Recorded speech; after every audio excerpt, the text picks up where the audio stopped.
for joining us. We are here to kick off our Harnessing AI for Teaching and Learning virtual sessions.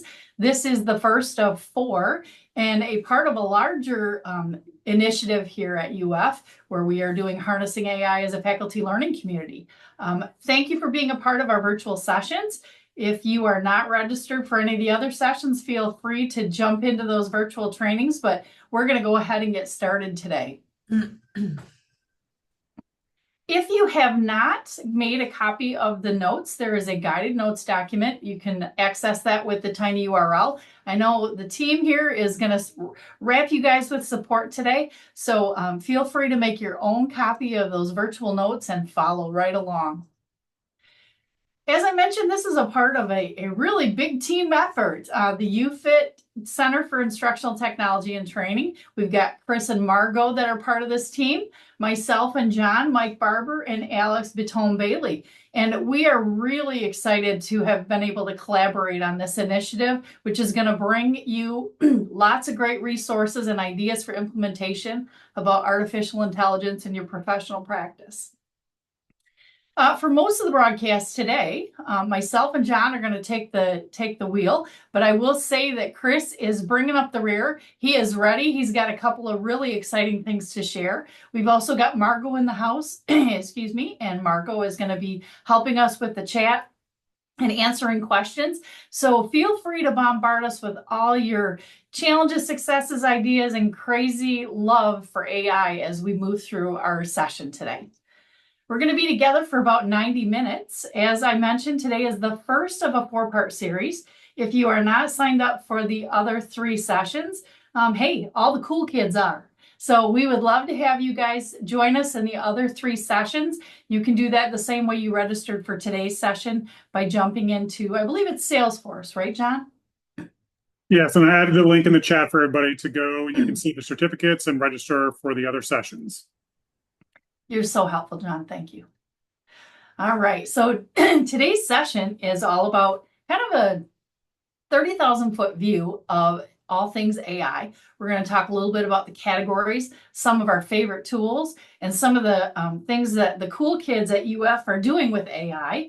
And we'll show you a couple ideas for how you can implement AI into your professional practice. Now, for most of you, this probably is one of your dipping your toes in the water of artificial intelligence. Maybe you've heard about it. Maybe you've seen a few things. Maybe you're still on the fence, not really sure about it. But by the end of today's session, we're going to hope that you have a little bit of an idea of what AI really looks like and those characteristics of AI. We'll share with you some common tools. We'll talk about some big ideas on how you can implement it across the disciplines, whether you're clinical or academic or whatever. And then lastly, we're going to hope that you are going to dip your toes in the water and maybe start swimming a little bit by creating some things and using some of these tools. So hopefully everybody is up to the challenge. With that said, we will move through a brief introduction. We'll get into some tools. You will think about how you can use this in your course. We'll talk a little bit about AI policies in a syllabus, and then you're going to have some playtime today. So with that said, I'm going to challenge you to make sure that you've got a couple of tabs open. We are going to want you to use your tool of choice for either ChatGPT, Copilot. We're going to show you a little bit with Navigator. So be prepared. This is a hands-on session. This is definitely not going to be death by PowerPoint.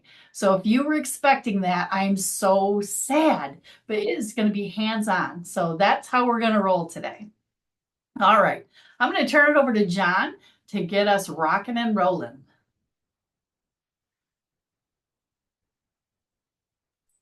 All right, so good afternoon, everybody. As Jen pointed out, my name is John Jordy. I'm the Instructional Assessment Coordinator here at the Center for Teaching Excellence, and Jen and I are super excited to begin this first session on the introduction to AI. Again, if you have any questions, comments, concerns, as Jen pointed out, this is a session for that. We really want to make sure that if you have those types of questions about your courses, how you can do these things, and integrate AI into your courses, feel free to add those in the chat or just raise your hand, unmute yourself, and we'll be happy to address those throughout the session. So again, this is an active learning session as much as we can in the Zoom session. We're going to be able to have you guys have some hands-on experience in these tools that we're really excited about. And again, we're super excited to have Margot and Chris here as well, because as a collaborative entity here at UF, we really want to have different organizations and different offices be able to co-facilitate with us and be there with us, as we don't want to be the arbiters of all knowledge when it comes to these different tools. So we're super excited about that. So over the next group of slides, we're really going to walk through an introduction to AI and how you can use it in your practice. So we want this, again, not to be only informational, but provide you with some time to put this into practice. So we really want to start with what the definition of generative AI is, and we get this really from the University of Florida's data governance, when it says that artificial intelligence involves using computers to accomplish tasks that usually require human intelligence. And this is a very broad definition, as you can imagine. And so what generative AI models typically do is they use advanced algorithms that learn patterns and generate new content, such as text, images, sounds, videos, and code. I'm sure you guys have all seen this and seen these demonstrated by these different companies and organizations. You've probably seen it in your classrooms or in other webinars and events. And we're going to walk through some of those today. So some of those common tools include OpenAI's ChatGPT, which most of us are familiar with, Google's Gemini, Microsoft's Copilot, as Jen pointed out a little bit earlier, Claude has, or Anthropic has a tool they call Claude, and there's many more that are out there. So there are typically three types of generative AI models. There's the text or language models, which most of us are familiar with. Then we have the image generators, and we have audio music generators. So we'll be going today in depth into each of these types of models and encourage you to do the same. Again, as we're working through this session, we really want to make sure and provide you the opportunity to work through some of these tools, to try out some of these tools if you haven't done so already. And again, just see how powerful and how awesome some of them can be, as well as some of the drawbacks that we'll get to as well. So these text language models, you might have heard of them referred to as LLMs, or large language models, have the ability to generate coherent and relevant text. They can also read and generate multiple types of coding like Java or HTML. Image generators can generate images based on specific inputs and conditions. Again, the more you define the prompt, which we'll get to when we talk about the prompt library, and again, what Chris and his colleagues at CITT have generated in their AI prompt cookbook, is the better you are defining that and providing more context to these tools, the better the image is going to be generated, or the better response that these tools will generate.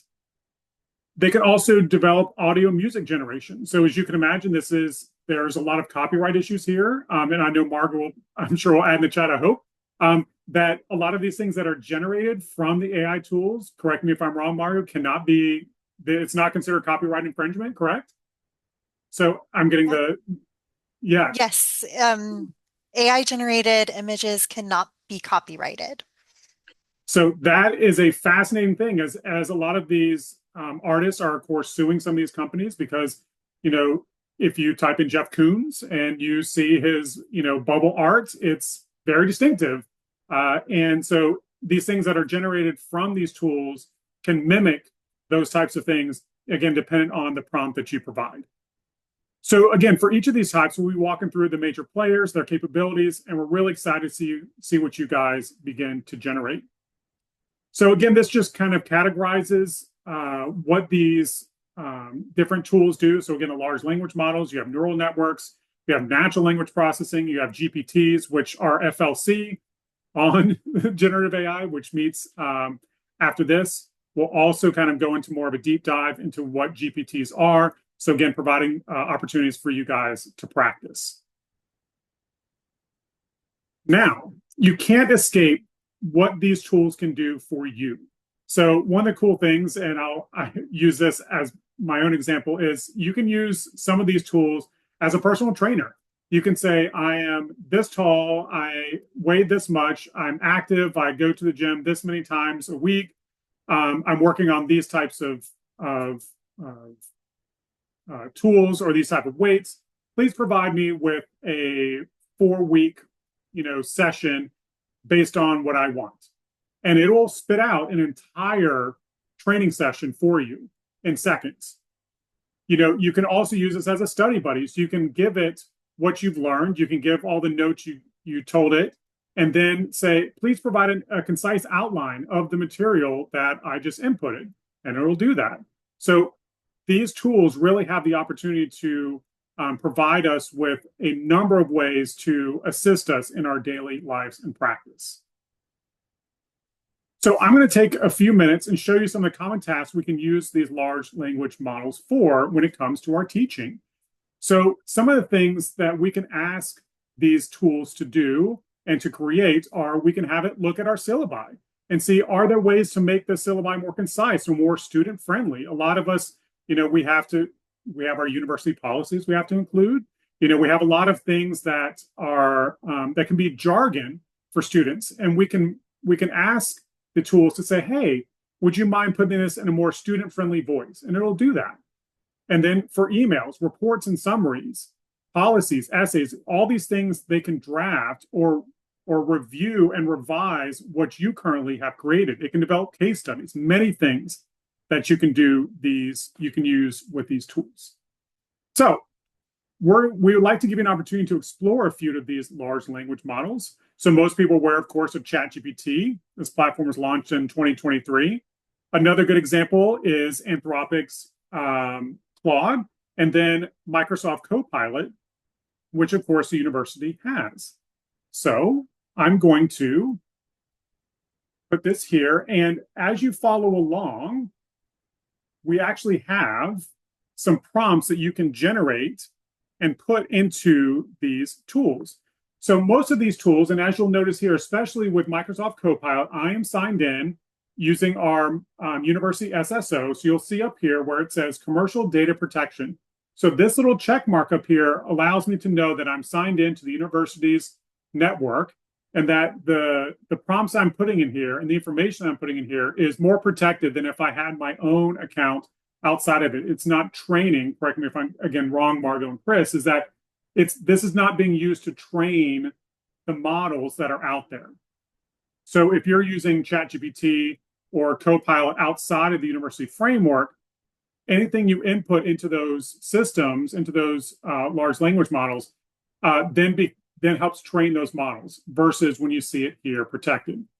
So most of them, as you'll see again with ChatGPT, Copilot, Claude, they all have an area here down at the bottom where you can type in and talk to ChatGPT. You can talk here to Copilot and ask it things. You'll see here, and we'll get to this in a few minutes, where you can add a file or an image for it to review and look at. All of these things you can do in these different models. So we're going to give you a few minutes to try these tools out yourself. So we're going to set a little bit of a timer for 5 to 10 minutes. So in your notes, you'll see the prompts right here on the first page, where we're going to ask you to put in the first prompt.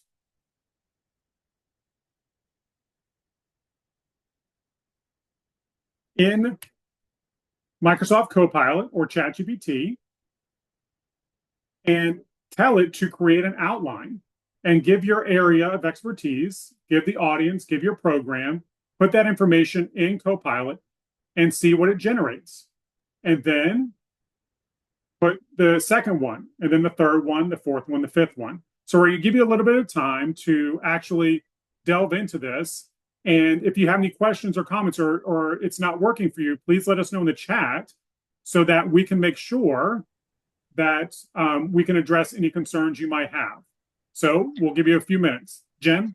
John, I think we can, let's start in Copilot and do a little demo for them. Let's do a demo, and then we'll turn them loose to try it on their own. Let's start with that, create an outline for a new course.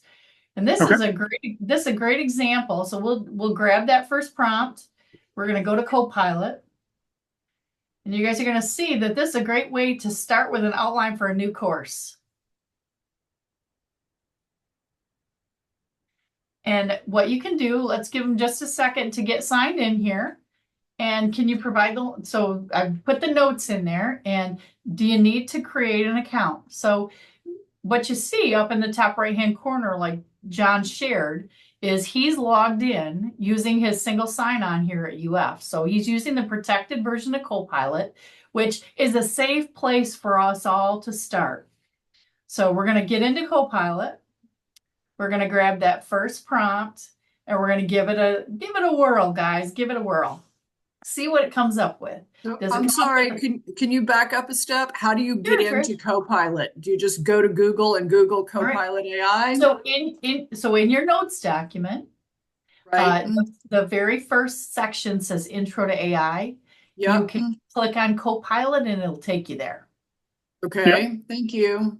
And Thanks for throwing us that softball, Trish. That's We're just so excited. So now I sign in with a personal account or with a work or school account? With your UF school account. Yep. You want to go work school account. Yep. Okay, I'm just a little slow here, so. No, you're not. Everybody's in their own place, and that's great. Thanks for having us circle back. Okay, John, so we've got an outline. And so anybody want to comment on the outline that it came up with for this new course? Yeah, so I tried for my new course and I see similar topics about exporting it to PDF. So how did it do? Did it do? Yeah, I did well because I looked up some other syllabi before making it, and I see a lot of the same topics in what was generated. Great. So we're kind of pleased. It's a great brainstorm to start. Okay, we're going to scale it up a little bit more. We're going to take that next prompt, and you will notice that the prompts that we've listed here are kind of scaffolded, because you would start with that brainstorm for a new course, and then you'd say, well, let's go with the learning objectives. So the next thing John's doing is he's going to take the prompt that is in the hopper, and he's going to ask it to add some learning objectives that are aligned to what program are we looking at, John? What's our content area? We're in world history, but we're also making sure that we can say, hey, please also align it with Bloom's taxonomy so that it gives us those learning objectives that we can add to our courses. All right, so we are adding learning objectives aligned to Bloom's taxonomy and world history standards for the state of Florida or whatever.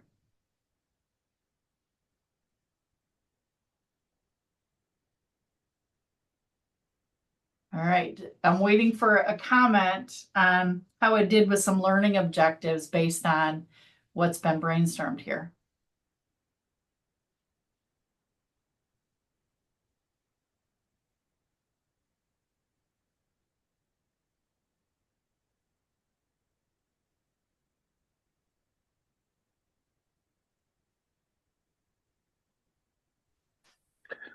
So I'm noticing that even though I told it to align to certain learning objectives and it did that, it also then is giving me a learning objective for each week of the syllabus of design. And those, I have to say, don't actually seem to align with what I told it to align with, but is sort of giving me things to think about students, like what they should learn for that given week. Is it normal that it gives more than maybe what I'm asking for in practice? Yes. It is, and we like to call that fluff. Yes, and which we'll get to. What it feels like. We like to call that fluff, and we'll talk more about it. Yes, because it's not a perfect science, and so the art of the prompt is so important. We were kind of general in our prompting. We're kind of making it, it's the wild, wild west of AI. We're just kind of throwing a prompt in there. It's kind of like Googling something. You're just throwing in a prompt and seeing what you hit with. Another noticing that you might have here is that Copilot is continuing the conversation with you and does not start over again until you tell it to. And so we're scaffolding those prompts. We're prompting, reprompting, prompting again, reprompting, regenerating, and it continues until we tell it to start again with that little purple button. How did we do with, let's go to the third prompt. Let's do a recommending the learning activities for each learning objective. Let's see what Copilot can do with this. So we should see here the learning objectives, and then tied with each of those is an activity. And so again, this what's fascinating is you can actually ask it and say, hey, I really like this idea, right? I like this idea of creating flashcards. Let's dive a little bit deeper into that with Quizlet or these other tools. So what's cool is that you can actually ask it, as Jen was pointing out, is it's scaffolded. So it's going to remember what you just asked. So you can go and say, all right, so I like this idea of smaller group discussions. All right, so how many groups should I create if I have a 100-person course, or if I have 50 people, and how am I going to put this in there? What other recommendations do you have for that type of activity? Is it like a think, pair, share? So again, it's going to be able to provide that. It's going to be able to provide that as we go. So Jen, did we want to just kind of so stop sharing and let them play? So you had a question in the chat about did they want to see us do it or give them some time? I think you guys have seen kind of the method to our madness. You've got those prompts in your notes document. I can circle back and add the notes again in the chat if you guys missed them and you want to get started again, or you need to get started there. And we're going to give you about 5 to 7 minutes to try Copilot with the prompts to see what you can come up with. Those of you that have already started, just continue your journey. We'll give you about 5 minutes of playtime. And we'll be very interested, especially with the final product assessment. So if you guys can put in the chat, once you have the final product assessment or project assessment, what Copilot or the other tools told you you should do for your courses.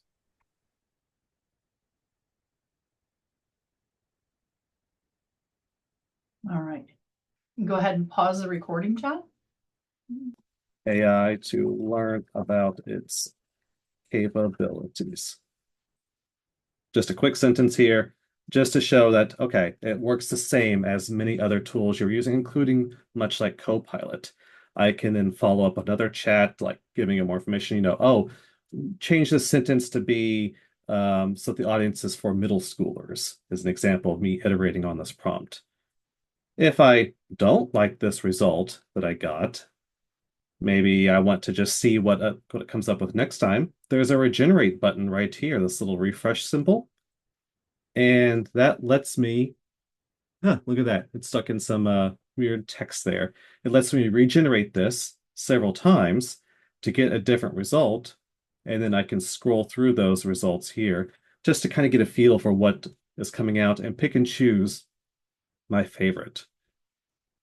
Now, the reason why Navigator AI, this Navigator chat tool, is such a big deal is that it's actually giving most UF faculty, staff, and students access to a whole lot of different large language models. John alluded to many different companies like Google and Gemini or Anthropic in their Claude model. Well, how do you access those and use those? One way that you can do that is with Navigator AI. In this drop down up here, I'm able to choose from many different large language models. And don't freak out, don't let this overwhelm you, because there's a few that I would suggest that you start with unless you're really interested in exploring the differences between these models.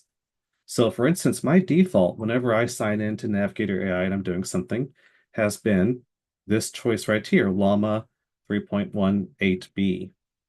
Llama is a large language model, this generative AI tool that was made by Meta. It's the company behind Facebook. And they have open sourced it so that way institutions like UF can download it and actually run it on HyperGator hardware. So when I did this prompt a bit ago on a Llama selection, that actually went to HyperGator hardware and the HyperGator generated a response and gave it back to me. So that's really nice because it all stays within UF. However, there's lots of other options in here. For instance, the Gemini models that John mentioned from Google, or if you're familiar with ChatGPT, maybe you've seen like, oh, if you pay a monthly fee to ChatGPT, you get access to these better, fancier models like GPT-4 and GPT-4o. Those are actually available for you here, free of charge for you to use at least at the moment. That it's free of charge for you to use and try out the powers of these more complex AI models. They are able to work with more text or do more reasoning. So maybe take some of the things that you had tried with Copilot and try it with GPT-4o or Llama 70B for a more complex model, or maybe the Anthropic models, the Claude 3.5. Those are just, I'm picking out a few of the complex ones that might give you some really good results because they're well known for their capabilities. So why do this here? Why come in here besides the fact that we get bigger models? Well, one of the advantages of having these more complex tools like GPT-4o is the ability for it to work with large amounts of text. So I'm going to actually paste in a transcript from a lecture. So I pasted in this transcript. You can see it's a long transcript of an actual Zoom lecture. My wife is a university professor, so I stole one of her Zoom lectures and put it in here. So it's a long lecture, and I'm going to ask GPT-4o to summarize this, create an organized outline of the lecture. And then if I come back down here, you'll see that it's taken an entire lecture and created an organized outline of it. So that way, if I needed to have an outline to share with students, or maybe I need to make a list of key ideas, key concepts covered, I can have that and put it in Canvas alongside the recording to make it easier to find. I could Chris, also do something. I think you need to get some oohs and ahs from these folks. I mean, that is pretty amazing. Is anybody getting snaps or anybody going ooh or ah? Or maybe this is like this can't be old news to you all.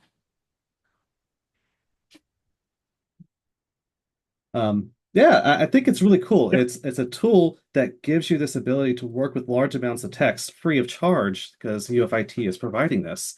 Other teaching related purposes for this could be generate one multiple choice question per segment in this outline to test undergraduate students' understanding. And I get this. I'm not going to say that they are the best multiple choice questions, but just as a demonstration, I could work with a large amount of text to do this. And Chris, we have a hand raised. Yes. I thank you. I wanted to ask, this is a awesome collection that I didn't know about. So is there anything that's not in this version that would be through the paid subscriptions to ChatGPT? Or I personally signed up now to pay for Gemini, thinking, okay, I'm getting things that are more security and features that were not available in the free version. But does this give access to all their latest models? And it gives access to all the models that they make available, which I think in the case of Gemini is all of them. There some tools like OpenAI, when you subscribe, you get access to other things like agent making, and that's not part of this access. This is just access to the large language models that you get for free from UF. And that's what I think a lot of us need is just access to this part here. Can we work with advanced AI tools to generate text? And the PDF function works, or you can upload documents and have them analyzed? That is a great question. That leads me to my next segment where I want to spend, I know I don't have a lot of time, but I want to spend just a couple minutes talking about how file upload works, because I think it's really important to know. And I'm happy to answer questions about it later. But I'm going to... You got time, Chris, don't worry. Okay. I want to commit a kind of a presentation sin, and I'm going to share my PowerPoint here but without starting the presentation, because I want to be able to switch back and not full screen this right now. So forgive me for kind of having this presentation model. The one slide in the presentation, which I think will be shared as well, has some of these models listed you can see on the website. But I want to go into how file upload works with Navigator AI, because you're right. You can attach files to prompts and ask questions about it. But I want to explain how it works. And the process is something called Retrieval Augmented Generation, or RAG. This is the file upload feature in Navigator AI. And I only put this retrieval augmented generation here because if you search the internet for like, how do I chat with my files with AI? This phrase or this acronym is going to come up pretty often because this is the technique for doing it. What happens, and I'm going to go back to Navigator to demonstrate it, what happens when you attach a file is that you attach a file, you put in a prompt like, who were the researchers on this paper, or what was the methodology used in this study? Navigator AI is going to search your uploaded documents for relevant information. Think of it like a Google search of the documents. Those search results come back and they get added to your prompt. So you have a prompt and you have the search results from the documents, and all of that goes to the large language model to generate an answer. So then on your screen, you see the response, the output from the large language model you selected from the AI. Why I'm showing you this diagram is that I want to make the point that the AI doesn't actually see the entirety of all the documents you attach to the prompt. It only sees the search results. So when I ask a question like, what was the methodology used in this study I've attached? It works very well because it's going to search that study for what was it's going to search that study for the methodology section, find an answer, and then explain that answer in natural language. If I were to take my reshare again, back to this. If I were to take this transcript, this long transcript that I had, and instead had attached it as a file, which I had done before in testing, and did the same thing, like make an outline of this lecture, it's not going to give me a complete outline because the search only found parts of it. So I want to preface this by saying you can attach files to Navigator, and the appropriate time to do that is when you want to ask specific questions of the document. Does that make sense? So I can demonstrate that real quick. I can either click on this little attachment icon here, or you saw me pop open this right sidebar and I can see all the files I've uploaded in the past. So I could select like this dissertation, for example. It's 170 pages, not something that's too long for me to paste in here. I can attach this dissertation and say, what was the sample size in this study? And it gives me a quick answer. What were the institutions represented by sample size? And if I could spell while live, it's even better. And it kind of goes into more detail. So every time I'm typing in a question here while I have a file attached, it does a search of the document, finds an answer, or finds relevant information and uses that to generate an answer. Okay, Trish, I see you have your hand raised. Can you ask it something more complicated? Those are short answer data questions. Can you ask it to identify a pattern? So that if, for example, you uploaded a year's worth of articles from a journal, could you ask it to identify the number of times a certain topic was discussed? Or is that too nuanced for it? It's not that it's too nuanced. It's that if you attach it as a file and it searches for what your question was, it might not return every example that it needs to understand in context. If you had a lot of information that you could paste in and then have it understand that whole thing and draw about patterns, that works. my answer to you, Trish, would be that you should experiment with your data and your questions to see what it can do. But keep in mind that if you say identify the patterns in the data, and that's all your prompt is, that's all it had. Think of doing a Google search, and it's going to do a Google search, get some results back, and then try to write an answer based on those results. And those search results might not have every single bit of data that you expect it to have. So would you need to ask something more concrete, like identify every time the word aardvark appears and tell me the page number? That could possibly work. Now, it's like a Google search, you know, and a Google, Right. when we do Google searches, we often only look at like the first page, the first 10 pages. And it's the same thing. When it's doing a search for the document, it's going to find the most relevant, it thinks, results, and not necessarily every result. Okay, thanks. There's something to point out, Trish, and I think that that's important to think about is how I would think about that search is I would look at the table of contents for every journal for that specific year, right? So if I know it's across this particular journal in higher ed, okay, let me look at this. Let me look at the table of contents, which has all the identified names and titles of each of the articles. And then I could say, hey, how often is this topic shown across this year? Because it's going to have a list of those topics, right? And that might get you to a better answer. And I think as Chris and Jen have pointed out, the better you are and the more concise the question is and sometimes descriptive, you can continue to ask it and refine it to make sure that the prompt itself is trying to generate as much as you can.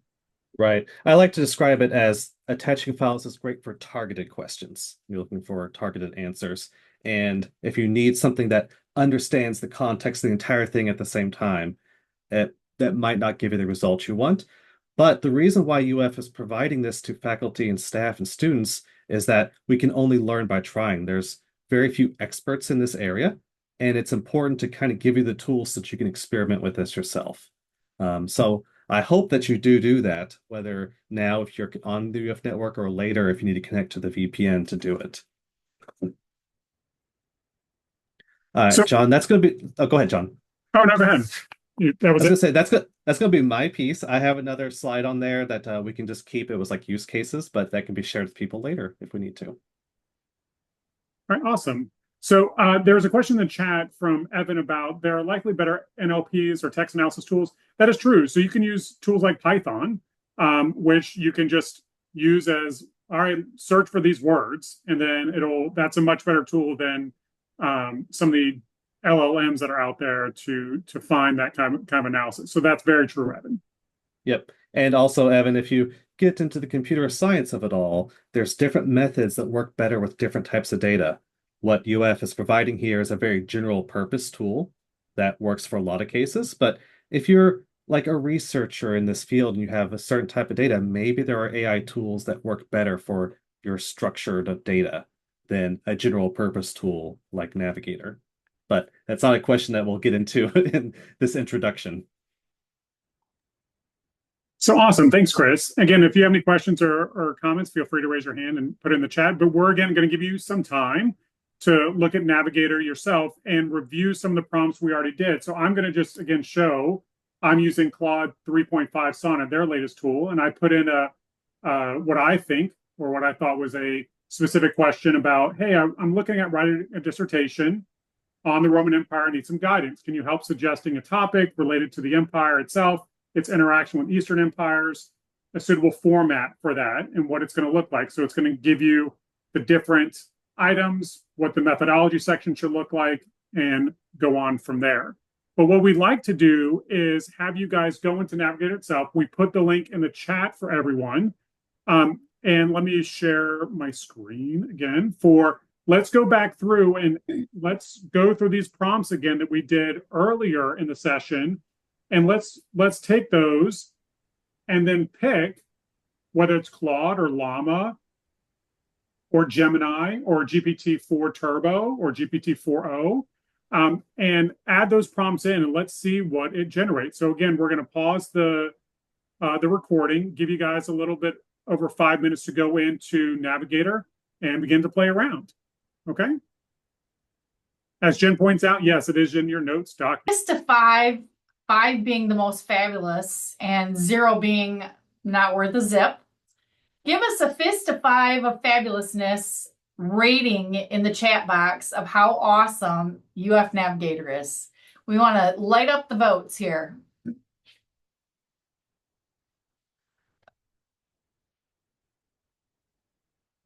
I wonder what could make a 4 into a 5. What do you think, Chris? What else could it do? Make ice Awesome. cream floats. I'm sorry, Alex? Make ice cream floats. I love it. I love it. Yes, if Navigator could make ice cream floats, they would definitely get a 5. For I sure. didn't cover it, but it can make pictures of ice cream floats for you, images of ice cream floats. So check out that Navigator front page. There's instructions at the bottom that show you how to turn on image generation. So you can generate as many images as you would like, even using Hypergator. It's kind of fun to say, like, I used Hypergator hardware to make this picture of a cat. And I do want to pause here too, because Chris and his teammate Leslie, do you want to do a short pitch for the sessions that you guys have been doing on Navigator? Sure. I will mention that we had a session yesterday about it, and the recording is available on our website, and it was a lot of fun. I dressed up in a pilot, Leslie and I dressed up in pilot outfits, and kind of gave a tour of Navigator and how you can use Navigator as a co-pilot while you're flying the plane that is your course, and how could it help you. So the recording for it is on our Tech Bytes webpage, and it's the first previous event there. You'll see a link to the recording and the PowerPoint presentation. That's awesome. Thank you. And we really appreciate you guys' leadership with that and being so fun and innovative between the chef's hat and the pilot outfits. You guys have got it going on. You make it fun. Make learning fun. All right, guys. Well, we're going to shift gears here and talk a little bit about, with all the beauty of AI and Navigator and all these tools that are here, we need to be thinking about where it fits for us in our professional practice, and where it fits for our students' use. Because for many of us, we think, calls into question, should they be using it? Are they using it to cheat? What should I allow them to use? What should I not allow them to use? So part of our initiative last year was, with some of the faculty learning communities, we dove into how do we really feel about the use of generative AI. And the stoplight system is not new. We use it for a lot of other things. But I'm going to ask you to really reflect on, where do you think you are in your use of AI, your professional practice and your use of AI. And I'm also going to ask you to reflect on where you are at with student use of AI. And if you're in the red zone, you are just not feeling it. You are trying to keep it out. You don't want it to be used for anything. It's a violation. That's the red zone. You're living in the red zone. It is just not going to happen on my watch. Now, you might be a little bit more mellow if you move to yellow and you're thinking about, well, I'm going to allow a little bit of experimentation. I'm not really sure about it yet, but it might be okay to check it out or try it for a few things. So that's the yellow zone. And then lastly is the green zone. Fist of 5, it's fabulous. I love it. Go green. Let's make it happen. I'm going to put a policy into practice, telling my students exactly how they can use it, when they can use it, how to cite it, etc. So kind of with the red, yellow, green, John and I are going to tag team here. And John's going to open up a poll, and we're going to kind of get to the heart of the matter. We're just going to kind of get your thoughts on, what do you think about the student use of AI? You know, where are you at right now at this point in time? Are you not happy? Are you not sure? Or are you excited about students using AI? How are we doing, John? What's it looking like? Starting to get a lot of responses. So we'll end it in just a second, and then we'll share it out. ring in if you have not already.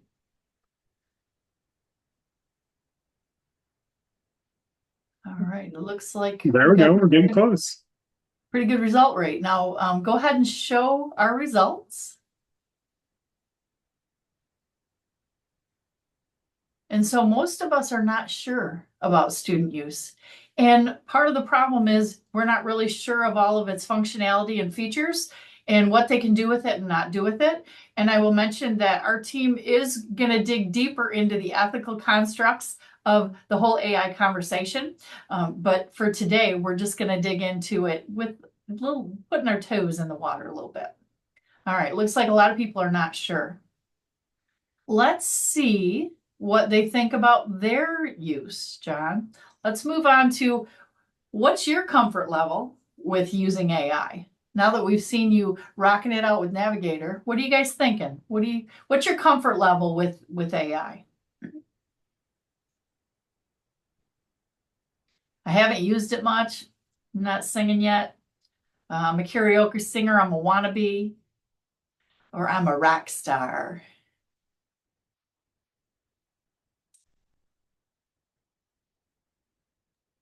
Looks like we're just waiting on a couple others. All right. I will end the poll.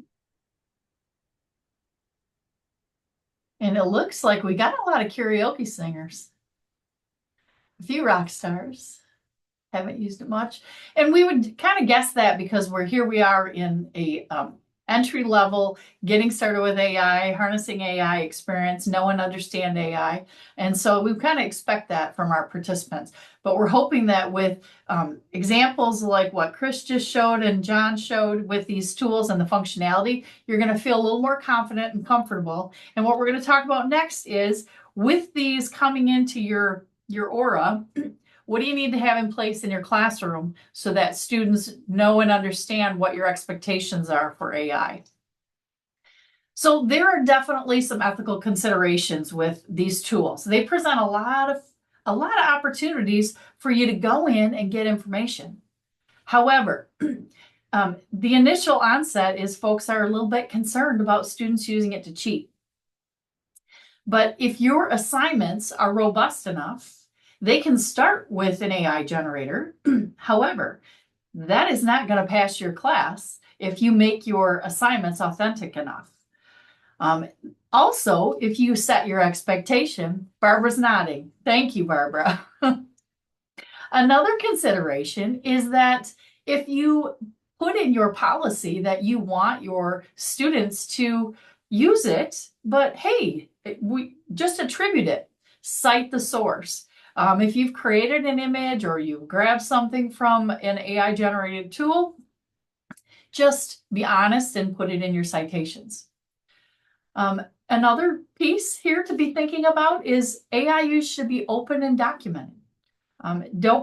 If you're honest and open with your students and sharing with them, hey, I got this list of activities in my brainstorm, or I align the learning objectives, or whatever examples you can throw into your classroom as examples for them, it should be a dirty little secret that we're using AI. And then lastly, another thought for you to think about, and I'm going to throw it to Margot here in a minute because I know she'll have a couple of additional thoughts, but AI detectors are questionable at best. There's a lot of them out there, Turnitin. They all say that they are, they can tell, but really, they really can't. And so we have to make our assignments and our work that we expect students to do authentic. And if you're going to encourage them to use AI, give them some good guidelines. So with that said, Margot, did you have anything you wanted to add in anticipation of some more ethical and copyright conversations that we're going to have coming down the pipe in harnessing AI? No, I just think these cautions about using AI detection are really important. There's a lot of evidence that it's biased against non-native English speakers and flagging people, and that, it has a huge error rate in this. And I think Chris has a good anecdote about putting his own thesis in an AI detector. Tell Oh, us all yeah. about it, Chris. Oh, no, just that was just prior to my thesis was written, much prior to these large language models, and parts of it are going to look like AI written to AI detectors because it uses a certain structure. When you think about the way AI detectors work, is that they're trying to measure, are these sentences predictable? Are they using a predictable chain of words? And whenever you have something that's structured like a thesis or like some types of research introductions, it's going to sound like AI because it's very structured in its presentation. So that's why AI detectors alone aren't a solution to this. Right. And it kind of circles back to the fact that there's that human component of creativity and innovation that really needs to be at the forefront of the conversation. So with that said, our team actually participated last year in AI in the SEC faculty learning community. And this actually came out of some of the work that we did together. Consider the 6 questions when you're thinking about an AI policy. And what I'm going to ask you guys to do is in your notes document, you'll scroll down to the section on the AI policies because you'll have this list of 6 key questions. And I want you to take a minute to think about, what are the conditions that you're going to allow students to use AI right now? Like, as you learn more about it, what are the conditions that you might allow them to use it for? How might you acknowledge the use of AI in work? Do you want them to make sure that they have cited things? What are some warnings? How are you going to expect accountability or ethical and responsible use? And lastly, feedback on AI policies and use. Gather feedback. So these are really some considerations when you're crafting an AI policy for your own course. And we've provided those in your notes document. We're going to do a little activity here and see what you can come up with given your own kind of thoughts on AI, your, red, yellow, green, or, your answers to some of those 6 topics. See what it comes up with for an AI course policy. So what I've done is I've taken Copilot and I put in the prompt that we've given you guys in the notes document. And if you need to if you need a little help getting to the notes document, just remind you that we're coming in hot here. AI policies, here's those 6 key questions. And here's the AI policy prompt that I put in. When I entered it, I actually gave it my course.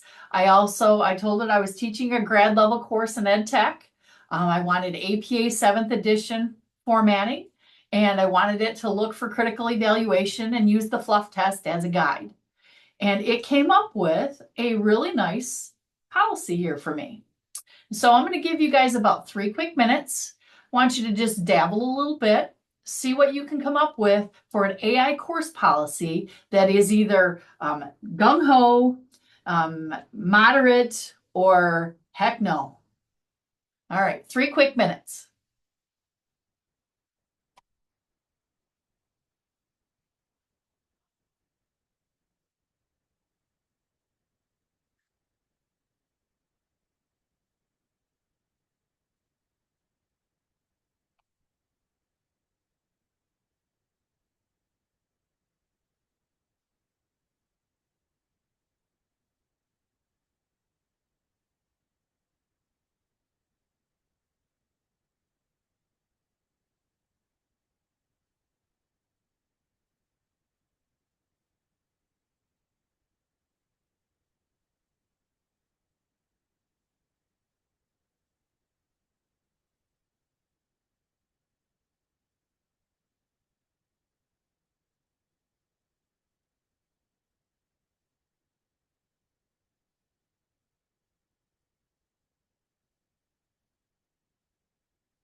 In the interest of time, I think I'm gonna cut us a little bit short here. I know we got a few more things to get to. So John, I will transition to you as we are finishing up the policy.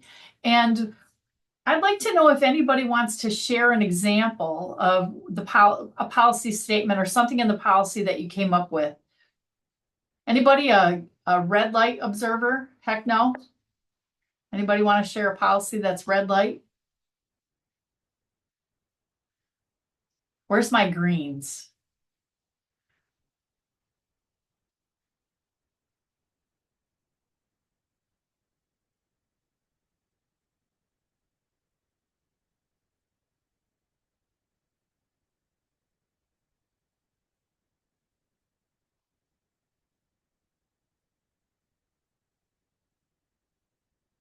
All right. We have some very shy people, John. I'm going to turn it over to you. No worries at all. All right, everybody. So in addition to just text generation, these models also have the ability to create images. And as you'll see, many of these models and many of these organizations and companies are doing the same thing for images. So Midjourney, for example, is a major player in the image generating world that has created some highly realistic and conceptual images. DALL-E is another one that is owned by ChatGPT. And we also have access to Adobe Firefly that you can access, again, via your UF email address. You might have access through your department, the ability to use Adobe Firefly. Some things to notice about many of these is that, again, they're still in the beginning stages, and you'll notice a tendency to get little details wrong. So, for example, you'll see maybe 6 fingers instead of 5, or things out of alignment where it should be. So, for example, I asked, and I'll put this in the chat,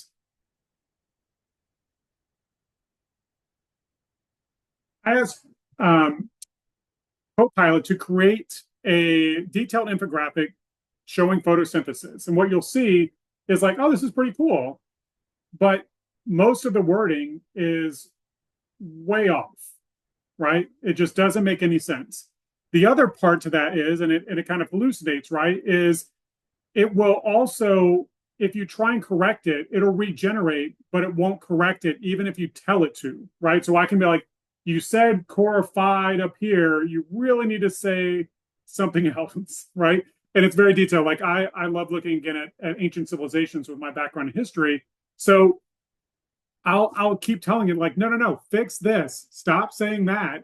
And it'll just regenerate and say something else that's just a bunch of gibberish. So again, it's something that's you need to think about and reference with a lot of these tools.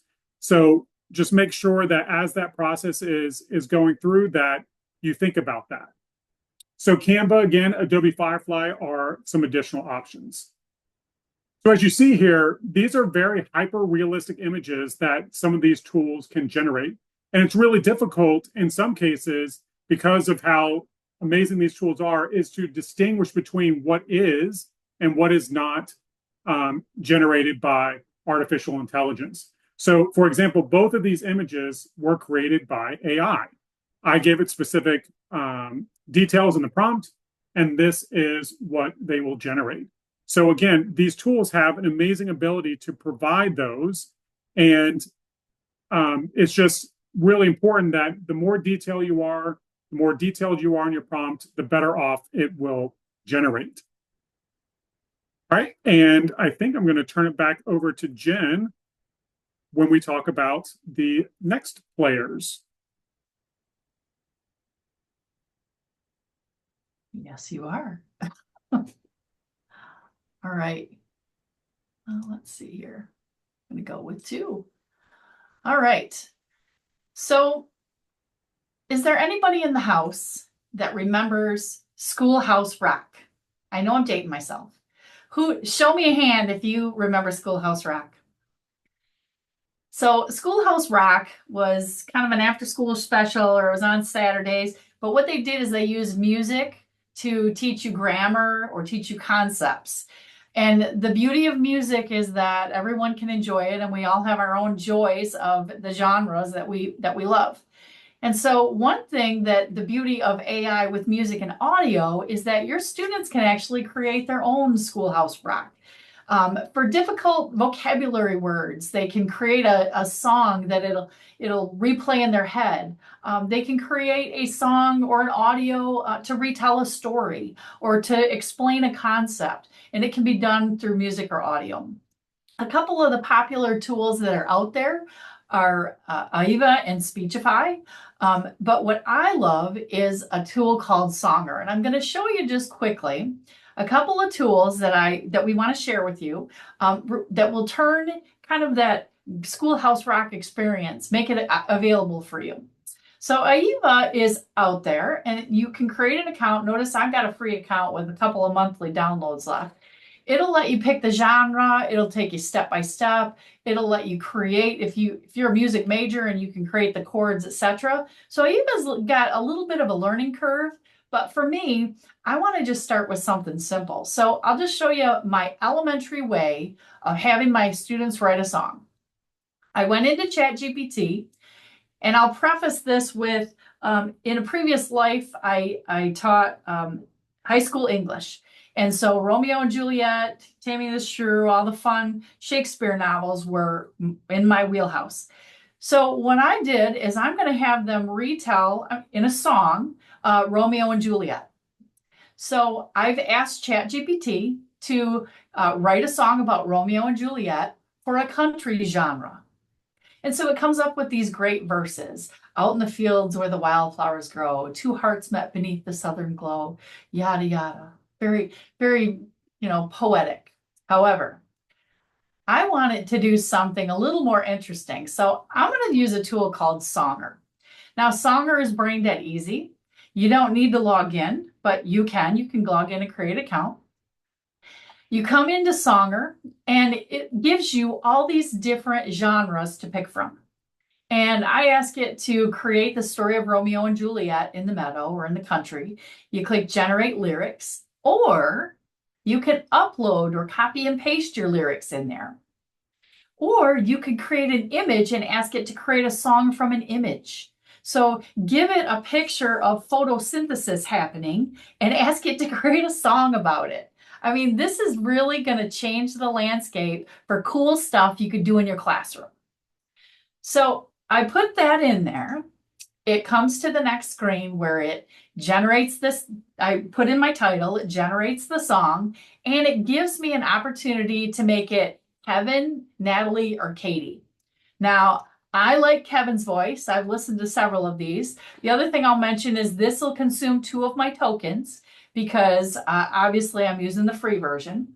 But once I say render and share, it's going to come out there and it's going to generate my song. And not real sure you guys are going to be able to hear because I don't think I shared my sound. I'm going to share again. Make sure I'm sharing. And we'll see how it did.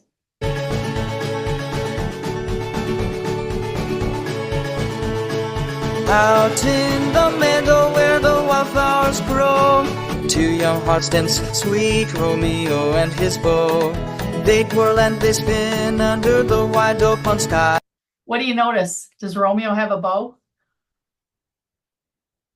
So again, I don't think this is approved by the Florida legislature.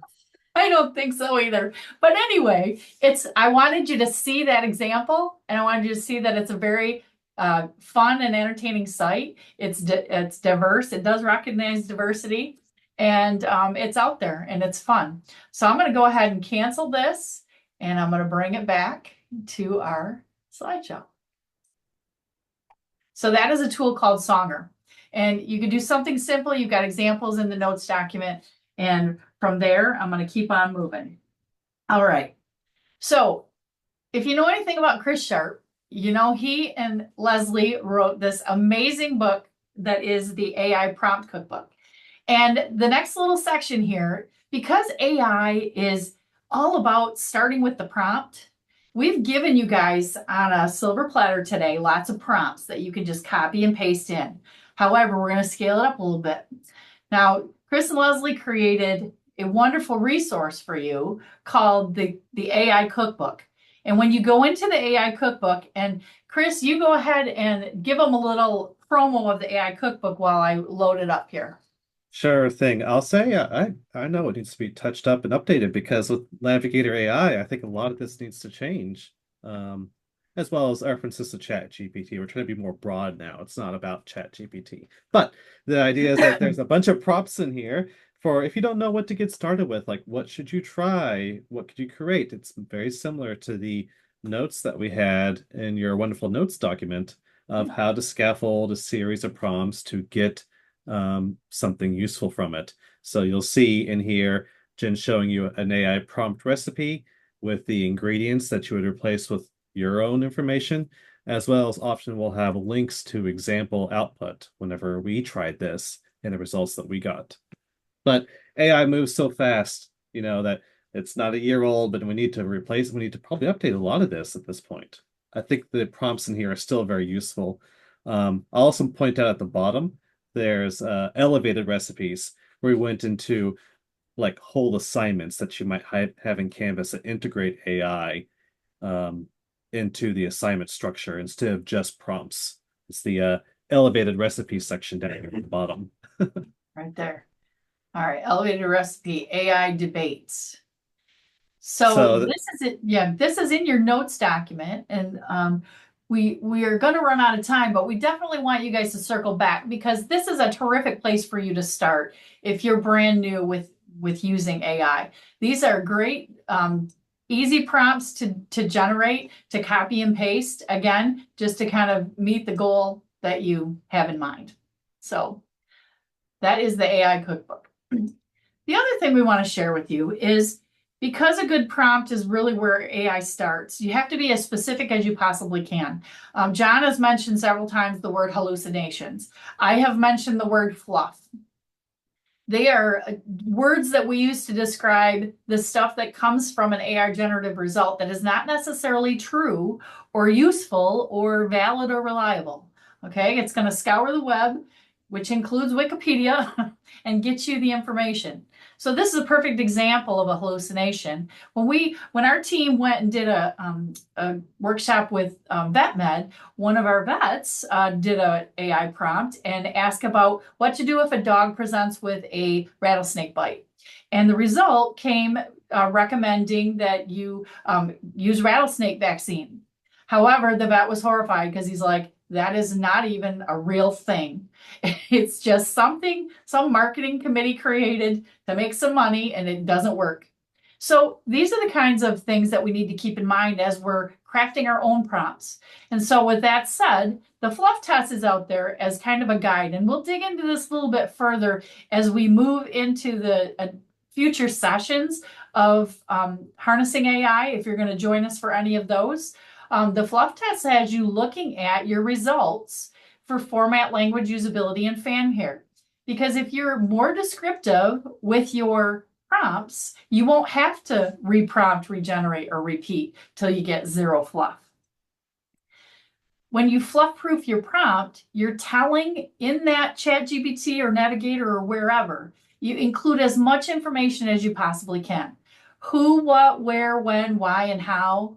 Tell it the type of format you want. Tell it the language you want it to be written in. Tell it who the audience is going to be and that you only want peer-reviewed literature. Be as specific. These are a tick list of indicators that will get you to hopefully zero fluff or no hallucinations and no junk.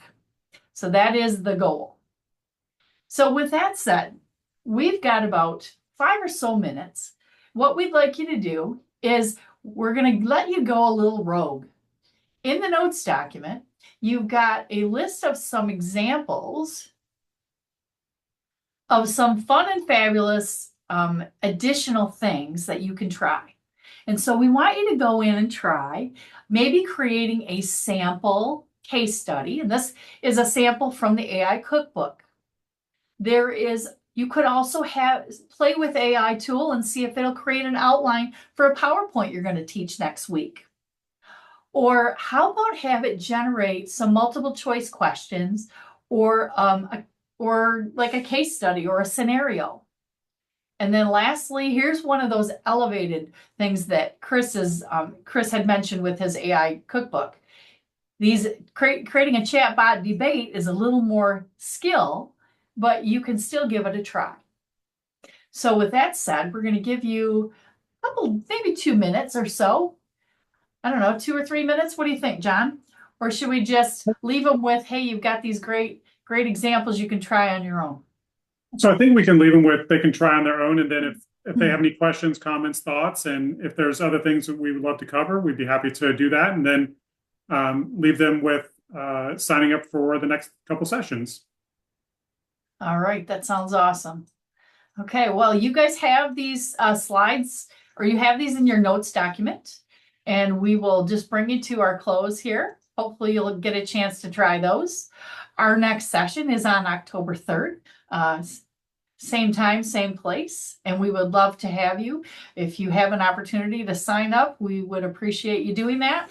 That's how you get the virtual link. And other than that, we would appreciate getting some feedback in the chat box on what did you think of today's session. If you got any thoughts about today's session, we would appreciate you sharing that in the chat. Otherwise, we will hang out and otherwise go out and make it a great day. Thanks for being here, everybody. Thank you, everybody.